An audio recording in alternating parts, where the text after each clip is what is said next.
Salam, axşamınız xeyir olsun. Gündən mühüm xəbər toplusu ilə qarşınızdayıq. Diqqətiniz bizdə olsun. Əvvəlcə əsas xəbər başlıqlarına qısaca nəzər salaq. Şərqi Azərbaycanın mis ehtiyatı açıqlandı. Ərdoğandan Zəngəzur açıqlaması İrana xəbərdarlıq etdi. Sepahın açdığı Cəhənnəm parkı etirazlara səbəb oldu. Trump Putinə qarşı mövqeyini sərtləşdirir. Amerikanın Suriyadakı səfirinin iqamətgahı yenidən açıldı. İndi isə daha ətraflı Şərqi Azərbaycan əyalətinin Vərziğan bölgəsində yerləşən Süngün mis mədənində 5 milyard ton mis mövcuddur. Bunu mədənin direktoru Məhəmməd Cəfər Ozmay deyib. Məhəmməd Cəfər Ozmayı bununla da ölkədə mis ehtiyatlarının 23%-ə malik olan Süngünün İranda ən böyük mis mədəni olduğunu bildirib. Qeyd edək ki, Süngün mis mədənindən əldə olunan məhsul xam mal kimi İranın digər bölgələri, o cümlədən Kirman əyalətinə daşınır. Mədəni çalışdıran şirkətin bank hesabları və nəticə etibarilə pul dövriyyəsi də Kirman və Tehran əyalətlərindədir. Ərdəbil Bələdiyyəsi 2024-cü il oktyabrın 27-sində İmam Ərdəbil yol ayrıcında hüquq mühafizə və təhlükəsizlik qüvvələri tərəfindən həbs edilən Azərbaycanlı fəal Yusif Kərinin şəxsi əşyalarını qaytarmaqdan imtina edir. Qeyd edək ki, Yusif Kari ictimai əsayişi pozmaq və müqəddəs yerləri təhqir etmək maddələri ilə ittiham olunub. O, yaxınları ilə telefon danışığı zamanı saxlanılan zaman və hakim qarşısına çıxana qədər işgəncə və təhqirlərə məruz qaldığını bildirib. Ötən ilin noyabrında cənab Kari həbs edildikdən sonra təhlükəsizlik qüvvələri mağaza sahibinin kameralarını toplayıb və həmin ərazidəki bir neçə mağazanı mühürləyib. Bəzi market sahibləri polisin kəşfiyyat şöbəsinə çağırılaraq əməkdaşlıq etmələri üçün hədələnib. Həbs edildikdən sonra bu Azərbaycanlı fəal təhlükəsizlik qüvvələri tərəfindən Ərdəbildəki 14-cü polis bölməsinə aparılıb və polis bölməsində olan polis əməkdaşları, o cümlədən 1-ci çavuş Rıza Hüseynzadə və əsgər Pənahi tərəfindən döyülüb. Traktorun çempionluğundan sonra traktorun qadın tərəfdarlarına təzyiqlərin artdığı bildirilir. Bu barədə Azərbaycanlı vəkil Sina Yusifi özünün sosial media hesabında məlumat verib. Onun bildirdiyinə görə təhlükəsizlik qüvvələri traktorun bəzi qadın azarkeşlərini hicabsız olmaz şüarlar səsləndirmək kimi bəhanələrlə təhlükəsizlik idarələrinə çağırıb hədələyiblər.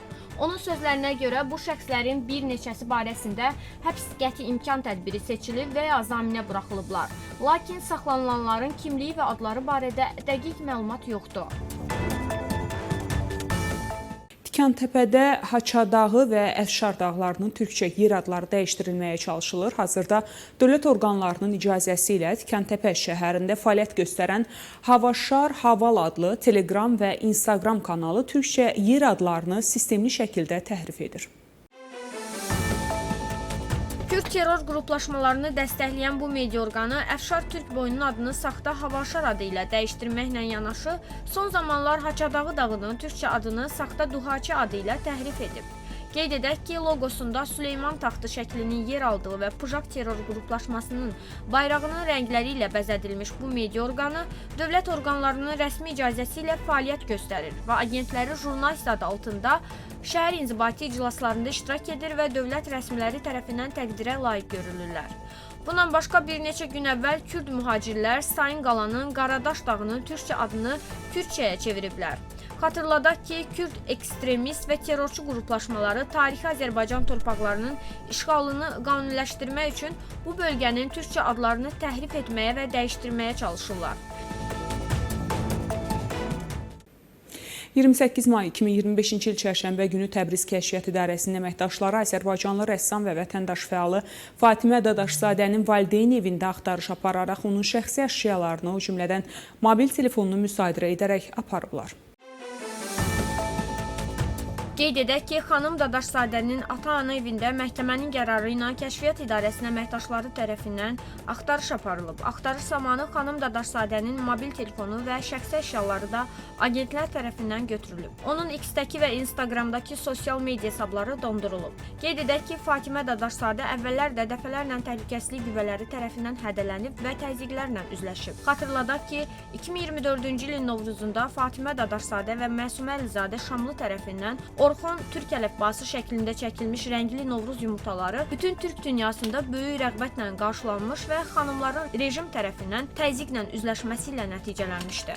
Azərbaycanlı xanımları bu mədəni tədbiri İranda kök salmış şovinist İran şəhri ideologiya tərəfindən isə nifrət və təhqirlərlə qarşılanmışdı.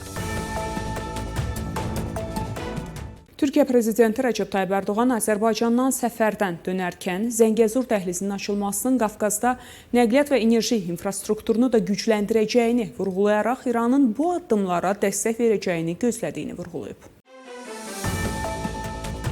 Bu barədə təyyarədə jurnalistlərlə söhbətində Ərdoğan bildirib. Zəngəzura gəlincə, Zəngəzur keçidi Azərbaycan üçün təkcə Naxçıvanla quru əlaqəsi deyil, həm də Türkiyə üzərindən Türk dünyasına uzanan yeni inteqrasiya xəttidir. Qısa müddətdə bu keçidin açılması Qafqazın nəqliyyat və enerji infrastrukturunu da gücləndirəcək. Qonşumuz İrandan bölgəmizdə sülhə, əmin-amanlığa və inkişafa xidmət edəcək bu addımları dəstəkləməsini gözləyirik. Əslində biz istərdik ki, onlar bu qarşılıqlı qazanc iqlimindən faydalansınlar. Atılan hər addım, açılan hər qapı və dəhliz iqtisadi qazanc verəcək və zaman keçdikcə ölkələri bir-birinə daha da yaxınlaşdıracaq. Türkiyə prezidenti Rəcəb Tayyib Ərdoğan həmçinin Ermənistana səslənərək bildirib. Biz artıq Cənubi Qafqazda münaqişə deyil, sülh və əmin-amanlıq görmək istəyirik. Türkiyə prezidenti Rəcəb Tayyib Ərdoğan bildirib, regionda daimi sülh hamının xeyrinə olacaq. Azərbaycan və Ermənistan arasında sülhün üfüqdə olması bizi sevindirir. Bu prosesi yaxından izləyirik. Biz də lazımi töhfələri veririk. Əldə olunacaq sülh Azərbaycan, Ermənistan və ölkəmiz üçün dəyərli olacaq. Ermənistanla da ehtiyatlı normallaşma prosesindən keçirik. Həm sülh, həm də normallaşma əldə olunanda biz ölkələrimizin bundan faydalandığını görəcəyik. Yəni bununla bağlı zərrə qədər narahatçılıq yoxdur. Davam edirik. Pakistan İslam Respublikasında Azərbaycan Hərbi Hava Qüvvələrinin bir qrup ixtisaslı mütəxəssislərinin iştirakı ilə keçirilən kurs başa çatıb.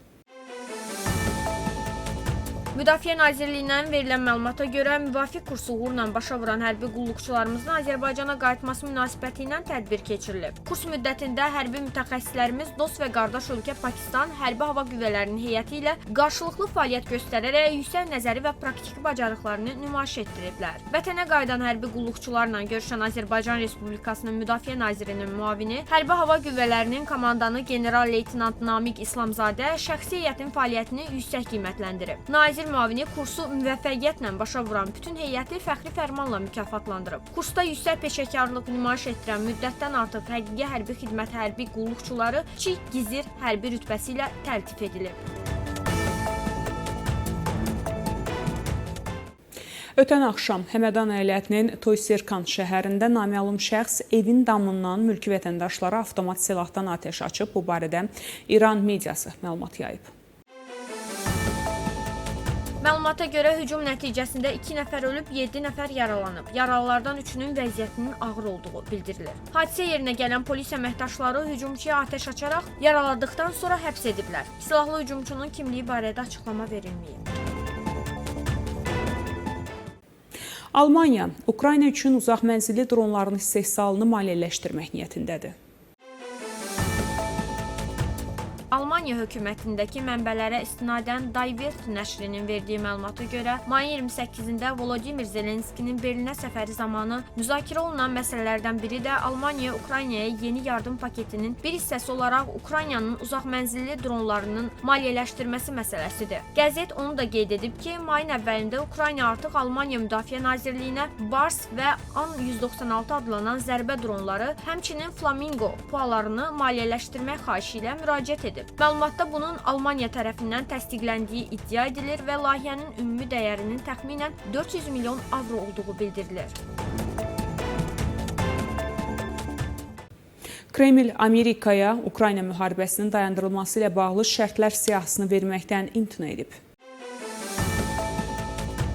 Rusiya rəsmiləri Amerikaya Ukrayna müharibəsinin dayandırılması ilə bağlı şərtlər siyahısını təqdim etməyəcəklərini açıqlayıblar. Bu barədə Rusiya Xarici İşlər Nazirliyinin sözçüsü Mariya Zakharova bəyanatla çıxış edərkən bildirib. Biz yalnız o barədə razılığa gəlmişdik ki, Rusiya və Ukrayna hər biri atəşkəs və münaqişənin nizamlanması ilə bağlı öz baxışlarını əks etdirən sənədi hazırlayacaq və növbəti görüşdə bu sənədləri birbaşa olaraq bir-biri ilə paylaşacaq. Amerika və ya digər ölkələrin vasitəçiliyi müzakirə mövzusu olmayıb. Qeyd edək ki, bu bəyanat Rusiya ilə Amerika arasında Ukrayna məsələsindəki fərqli yanaşmaların bir daha önə çıxdığını göstərir. Rəsmi Moskva hazırda yalnız birbaşa Kiyevlə dialoqun mümkün olduğunu bildirir və üçüncü tərəflərin iştirakı ilə danışıqlara hazır olmadığını bəyan edir. İran İnqilab Keşikçiləri Korpusunun Fümen şəhərindəki komandanlığı insanları dinə gətirmək üçün cəhənnəm, Sirat körpüsü, Münkər və Nəkirlə qarşılaşma və qəbir əzabı kimi bölmələrdən ibarət park salıb. Sepah tərəfindən inşa edilən bu parkda cəhənnəm əzabları simvolik formada canlandırılır. Ziyarətçilər altından alov çıxan bir körpüdən keçir, daha sonra qəbirdəki şəxslərə zəbaniləri təmsil edən aktyorlar tərəfindən əzab verilir. Bu səhnələr vasitəsilə qiyamət və axirət həyatına dair dini inanclar tamaşaçılara vizual formada təqdim olunur. Sepahın Fümen şəhərindəki komandiri Mühsin Cəfəri bu layihəni müdafiə edərək Qumdakı dini qurumların bu layihəni təsdiqlədiyini bildirib. İran İnqilab Keşikçiləri Korpusu layihə üçün xüsusi Telegram kanalda yaradıb. Kanalda yayımlanan məlumatlara görə parkın bir hissəsində ziyarətçilər üçün İranın hərbi texnikasının nümayiş olunduğu sərgi də təşkil edilib. Qeyd edək ki, belə bir park ərazisinin salınması cəmiyyətdə müzakirələrə səbəb olub. İran ictimaiyyətində bir çoxları bu layihəyə qarşı çıxaraq dini inancların bu cür formada təqdim olunmasının etik və sosial baxımdan narahatlıq doğurduğunu bildirirlər. Britaniya nəşri The Telegraph'ın fikrincə, Trumpın münaqişənin həllində iştirakı ilə bağlı əsas problemlərdən biri onun Rusiyalı həmkarı Vladimir Putinə münasibətinin qeyri-sabitliyidir. Müxtəlif vaxtlarda o, Rusiya prezidentini gah ağıllı, gah da tamamilə dəli adlandırıb. Mənbəyə görə, Amerika liderinin mövqeyindəki qeyri-sabitlik müharibəni diplomatiya yolu ilə dayandırmaq cəhdlərinə etibarı sarsıdır. Donald Trump Ağ Evə qayıtdıqdan sonra 24 saat ərzində müharibəni bitirəcəyi barədə yüksək səslə verdiyi bəyanatlara baxmayaraq onun və komandasının faktiki davranışları Ukraynanı ağrılı, o cümlədən ərazi güzəştlərinə məcbur etmək cəhdi kimi görünür. Amerika prezidentinin bu siyasəti həm Avropa İttifaqı və NATO üzvləri, həm də Kiyevin özü tərəfindən kəskin tənqid olunur. Bununla belə Telegraf qeyd edir ki, Trump artıq Putinin sülhə can atmadığını anlamağa başlayıb. Vaşinqton Kiyevi uzaq mənzilli raketlər və müasir hava hücumundan müdafiə vasitələri ilə təmin etmək imkanlarını müzakirə edir. Məqalədə deyilir ki, bu, Ukraynanın müdafiəsini gücləndirməklə yanaşı, Rusiyaya istədiyi qələbənin olmayacağına dair açıq siqnal göndərəcək. Putin, Trumpın zəif cəhətlərindən istifadə etsə də, Amerika prezidentinin hələ də hadisələrin gedişatını dəyişdirmək şansı var. Amma indi və qətiyyətlə hərəkət etdiyi təqdirdə deyə nəşr vurğulayır. Xəbərlərimiz davam edir. Tehran uranın zənginləşdirilməsini bir il müddətinə dayandıra bilər. Amerika İranın dondurulmuş aktivlərini blokdan çıxarmağa razılaşarsa və onun dinc məqsədlərlə zənginləşdirmə hüququnu tanıyarsa, Tehran uranın zənginləşdirilməsini bir il müddətinə dayandıra bilər. Mənbələrin bildirdiyinə görə Amerika İranın şərtlərini qəbul edərsə, iki tərəf siyasi razılaşma əldə edə biləcək. Qeyd olunur ki, Amerikalı danışıqlar qrupu ilə məsələ hələ müzakirə edilməyib. Belə bir razılaşmanın şərtlərinə görə İran bir il ərzində uranın zənginləşdirilməsini dayandıracaq. Yüksək dərəcədə zənginləşdirilmiş ehtiyatların bir hissəsi digər ölkələrə çatdırılacaq və ya dinc məqsədlər üçün yanacağa çevriləcək. Reuters yazır ki, Amerika dəfələrlə bəyan edib ki, İranın nüvə proqramı ilə bağlı yeni saziş zənginləşdirmənin tam dayandırılmasını nəzərdə tutmalıdır ki, bu da nüvə silahı yaratmaq üçün həyata keçirilə bilər. İran dəfələrlə bəyan edib ki, belə silahlar yaratmaq niyyətində deyil. İslam Respublikası nüvə silahı proqramını fəal şəkildə inkişaf etdirməyə davam edir. Bu proqram uzaq mənzilli raketlərin buraxılması üçün istifadə oluna bilər.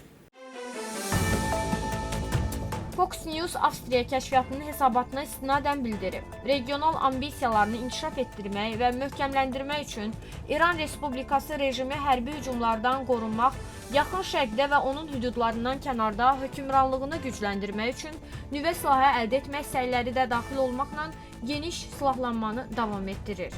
Avstriya kəşfiyyatının hesabatına görə İranın nüvə silahının inkişafı proqramı qabaqcıl mərhələyə çatıb və ölkədə nüvə başlıqları daşıya bilən uzaq mənzilli ballistik raketlərin arsenalı artıb. Kəşfiyyat hesabatında Tehran hökumətinin sanksiyalardan yayınmaq üçün cəhdlərinin də davam etdirildiyi diqqətə çatdırılıb. İran Respublikası sanksiyalardan yan keçmək üçün qabaqcıl şəbəkələr yaradıb ki, bu da Rusiyanın xeyrini işləyir. İranın Hörmüzqan və Sistan və Bəlucistan əyalətlərində hökumət məmurları 4 etnik Bəlucu atəş açaraq öldürüb. Bununla bağlı Bəluc fəallarının kampaniyası məlumat yayıb. Məlumata görə onlardan 3-ü pərakəndə yanacaq alverçisi olub və 2 ayrı-ayrı bölgələrdə məmurların atəşi nəticəsində yanan avtomobillərin içərisində həlak olublar. Sistan və Bəlucistan əyalətinin Hirmənd bölgəsində isə məmurlar əvvəlcədən xəbərdarlıq etmədən 27 yaşlı Əli Məhəmmədinin başına atəş açaraq qətlə yetiriblər. Qeyd edək ki, 2024-cü ildə hökumət qüvvələrinin açdığı atəş nəticəsində 122 Bəluc həlak olub, 114 Bəluc isə yaralanıb. Öldürülənlər arasında 14 uşaq, 8 qadın, yaralananların arasında isə 8 uşaq və 7 qadının adı var. Həmas hərəkatı Amerika prezidentinin Yaxın Şərq üzrə nümayəndəsi Steve Witkoffla Qəzza sektorunda daimi atəşkəs rejiminin şərtləri üzrə razılığa gəlib.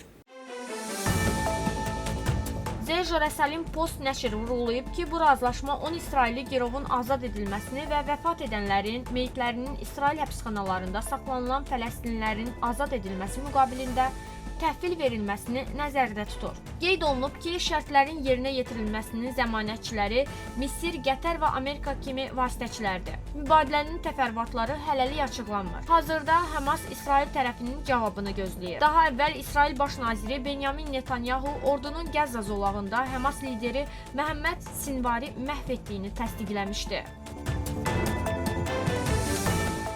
Belə hörmətli tamaşaçılar, bugünə çatdıracağım əsas xəbərlər bunlar idi. Görüşmək ümidi ilə salamat qalın.